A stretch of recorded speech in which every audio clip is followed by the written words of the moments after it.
Samtang mga puso, mas malawig na truck ban nga kabahin sa experimental traffic scheme. Sa Bacolod City LGU ginkansela. 5 ka minuto nga interval sa pagwasulod sang truck sa circumferential road, posible mas palawigon pa.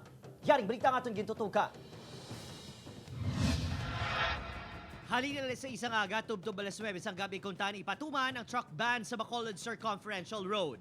Apa, matapos ang konsultasyon kaupod ng business sector, nakasugtan sa Bacolod City LGU nga dumilian na lang ang mga truck nga maglabay sa Circumferential Road humaling alas 4 sa kagahon, tubtob alas 8 sa aga. Ang total truck ban na mag-resume sa hapon umpisa alas 4, tubtob alas 9 sa gabi, Lunes, tubtob Biyernes. Wala sang truck ban kung Sabado kag Domingo.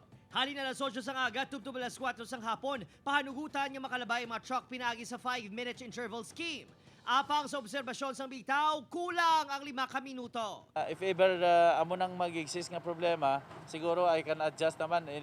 Instead of 5 minutes, let's make it 8 minutes, and then kung hindi pa ginmano, so base mga rush hour mo unta 10 minutes kita, maobligado kita so that ma-minimize na gid silang truck sa dalan.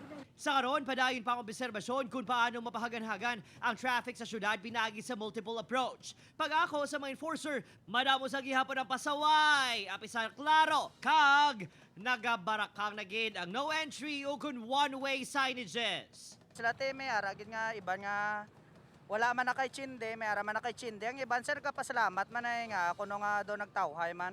O may ara man nga ga-adjust pa sa sang ilang kaugalingon na namaguhan lang sila sang rotation sa sang salakyan. Adjust muna sa traffic kasi ano pala ito ng adjustment lang ito Problema man ang pagbungkal sang dalan sa north portion sang Burgos Public Market matapos ginpaidalom sa rehabilitasyon ang merkado. Problemang parkingan sa mga pampubliko nga salakyan lakip na mga delivery truck nga nagadulong sa mga produkto sa Burgos. Ang resulta, pigaw nga customer sa mga manugbaligya. So far, sobrang do hina. Agad kay ti affected ta sa dalan, di ba? Oo. Drio, ti supposed to be ano ni gani ng December ng daan.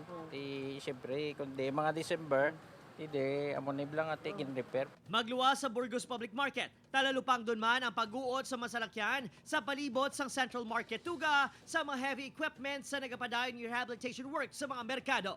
Opo, Kenigel Casillo, Adrian Priatos, 1 Western Visayas.